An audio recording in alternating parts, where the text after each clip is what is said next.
Good afternoon.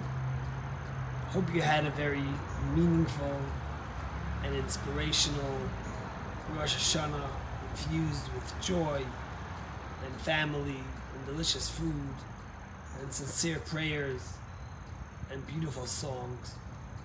We obviously had a beautiful Rosh Hashanah here. Many of you were with us. We were very honored to host for the day of Rosh Hashanah the Israeli ambassador to the United Nations, especially just after his amazing speech he gave at the UN. And in my Dvar Torah, I reminded him what the Rebbe told then ambassador to the United Nations, Bibi Netanyahu, that the UN is a house full of lies and you have to hold the candle of truth.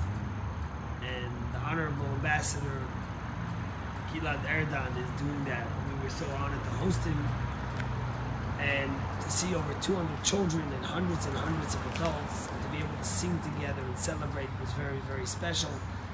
We look forward to seeing those who will be with us for Yom Kippur.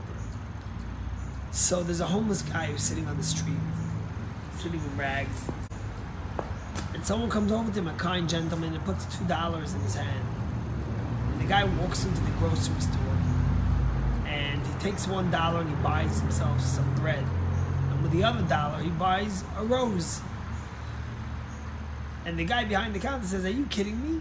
Look at you, you're starving, you haven't eaten in so many days. You could have taken that second $1 and bought yourself a second piece of bread. What were you thinking?" And this homeless man looks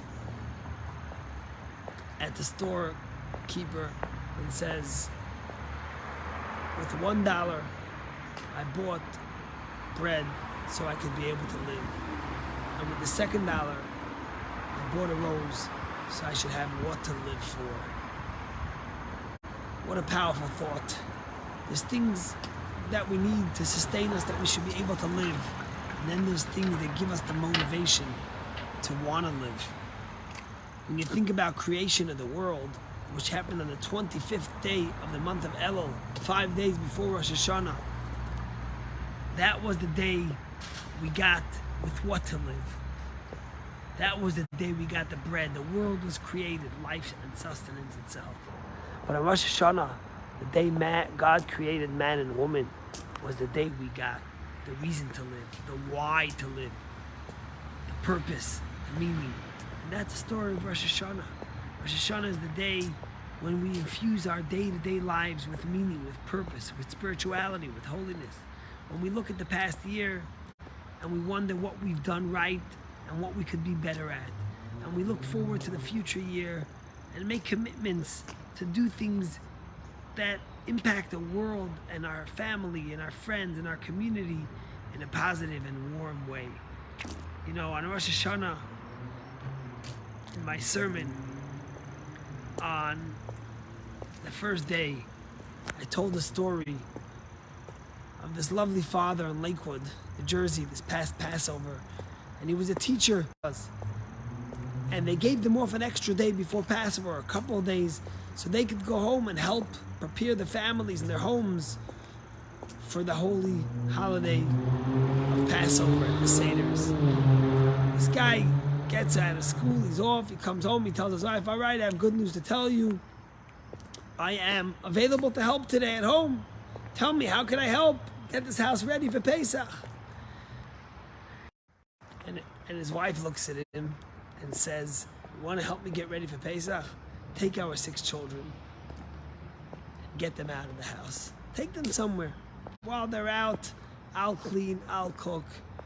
It'll be much easier." So what's he going to do? Where's he going to take his kids in Lakewood for 3, 4, 5 hours? His wife could work. So he decides to take them on the light rail.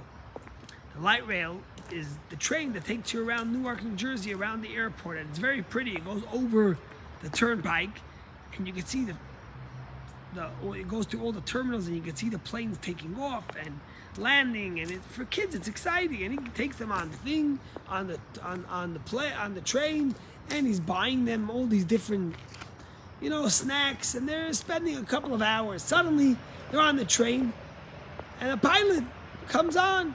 And the pilot looks at the kids and says, "So where are you guys going today?"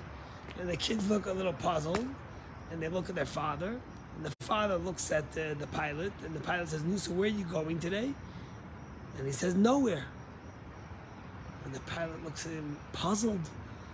And he explains, listen, the holiday coming, Passover, my wife needed help in the house. She told me to take the kids out. So I took them out for a day, for fun. They're on the train, they're eating treats, they're watching the planes taking off and landing, but I'm not going anywhere.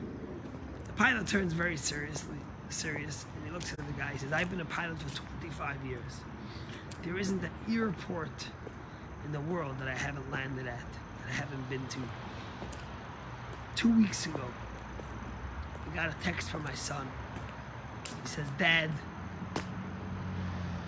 you never came to my sports games. You weren't there by my graduation. You missed so many important days in my life. The worst of worst is that you weren't there for your only grandson's birthday. Please lose my number and never call me again. And he says, then I got the same thing from my daughter, my only 2 children.